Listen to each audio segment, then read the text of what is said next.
அனைத்து நண்பர்களுக்கும் வணக்கம். ஸோ நான் இந்த வீடியோ என்ன மேக் பண்ணியிருக்கேன் அப்படின்னா, STK414 IC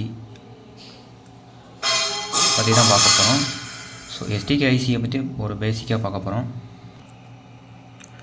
STK board and ஐசியை பற்றி பார்க்கலாம் இந்த வீடியோவில். ஸோ STK ஐசி பார்த்திங்கன்னா மேபி இது வந்து பவர் ஆம்புக்கு யூஸ் பண்ணுவாங்க. 300 வாட்ஸ் இந்த மாதிரி யூஸ் பண்ணிக்கலாம். ஸோ இது பார்த்தீங்கன்னா இது அதோட ஹெவியாக தான் இருக்கும் இந்த ஐசி. இது பார்த்தீங்கன்னா STK4231 ஐசி. ஸோ இது STK414 ஐசி. ஓகேங்களா. ஸோ இந்த இது பார்த்தீங்கன்னா மொத்தம் இதில் பார்த்தீங்கன்னா 18 பின் இருக்கும். ஓகேங்களா. இதில் எண்ணி பார்த்தீங்கன்னா தெரியும். இந்த பின் இருக்குது பார்த்தீங்களா, இந்த பின்னெல்லாம் 18 பின்னு மொத்தமாக இருக்கும். ஸோ இதை பார்த்தீங்கன்னா டேமேஜான ஐசி. ஸோ இது உங்களுக்கு ஒரு எக்ஸாம்பிளுக்காக நான் வச்சுருக்கேன். இந்த ஐசி பார்த்தீங்கன்னா இதில் பார்த்தீங்கன்னா ப்ராப்ளம், அந்த போர்டில் ப்ராப்ளம் பார்த்தீங்கன்னா 2 கெப்பாசிட்டர் ஸோ டேமேஜ் ஆகிடுச்சு. அதனால் நான் ரிமூவ் பண்ணி வச்சுருக்கேன்.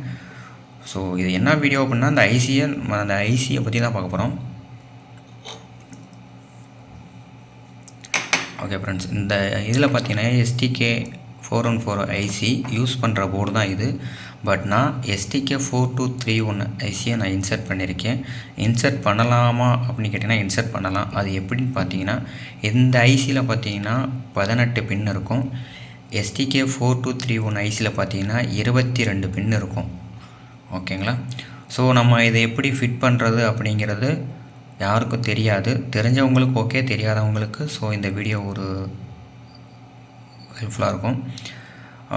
இதில் பார்த்தீங்கன்னா கரெக்டாக பின்னு வந்து நம்ம இந்த இதில் இன்சர்ட் பண்ணுற மாதிரி இருக்கும். கரெக்டாக இருக்கும். 18 பின்னுனா 18 பின்னுக்கு உண்டான போர்டில் கரெக்டாக இருக்கும். நம்ம இதில் பார்த்தீங்கன்னா பேக்கில் பார்த்தீங்கன்னா சால்ட்ரிங் பண்ணியிருப்பேன். ஸோ 18 பின்னு கரெக்டாக இருக்கும். இது வந்து இந்த ஐசி போடுற போர்டு தான் இது. ஸோ இதில் வந்து இந்த ஐசி செட் பண்ணலாம், ஃபிட் பண்ணலாம்னா ஃபிட் பண்ணலாம். எப்படின்னு பார்த்தீங்கன்னா இந்த ஐசியில் பார்த்தீங்கன்னா 18 பின்னும், ஸோ இதில் 22 பின்னு இருக்குது பார்த்தீங்களா.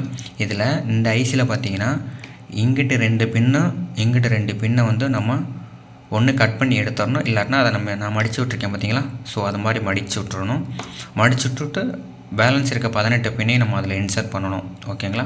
இதில் மடிக்கும்பொழுது கட் பண்ணும்போது ஸோ நீங்கள் கட் பண்ணி விட்டுறலாம். அப்படி இல்லை இப்படி மடிச்சிடும்போது 2 பின்னுமே டச் ஆகக்கூடாது. அதுதான் மெயினும். இந்த 2 பின்னுமே டச் ஆகக்கூடாது, இந்த 2 பின்னுமே டச் ஆகக்கூடாது. ஓகேங்களா. ஸோ நம்ம இதை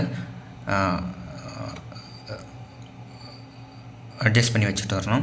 வச்சுட்டு நீங்கள் ஃபிட் பண்ணி விட்டுறணும். அவ்வளோதான். ஓகேங்களா. ஸோ இந்த போர்டு உங்களுக்கு ரெடி ஆகிரும் கண்டிப்பாக. ஓகேங்களா. நான் ஆல்ரெடி சால்ட்ரிங் பண்ணி வச்சுட்டேன். ஓகேங்களா. உங்களுக்கு தெரியுதுங்களா, உங்களுக்கு பார்த்தா தெரிஞ்சிடும்.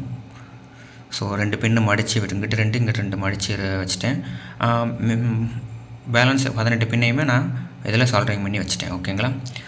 ஸோ இந்த போர்டில் இப்படி தான் இந்த ஐசியை நம்ம ஃபிட் பண்ணணும். ஓகேங்களா. ஸோ தெரிஞ்சவங்களுக்கு ஓகே, தெரியாதவங்களுக்கு இது ஒரு ஹெல்ப்ஃபுல்லான வீடியோவாக இருக்கும்.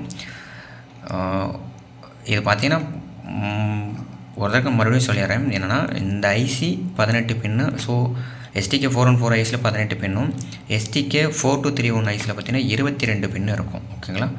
ஸோ ஃபிட் பண்ணலாம் அப்படின்னா கண்டிப்பாக நம்ம இதில் ஃபிட் பண்ணலாம். நல்லாயிருக்கும். இது பவர் ஆம்ப் போர்டு தான். ஓகேங்களா. நல்லா பவராகவும் இருக்கும்.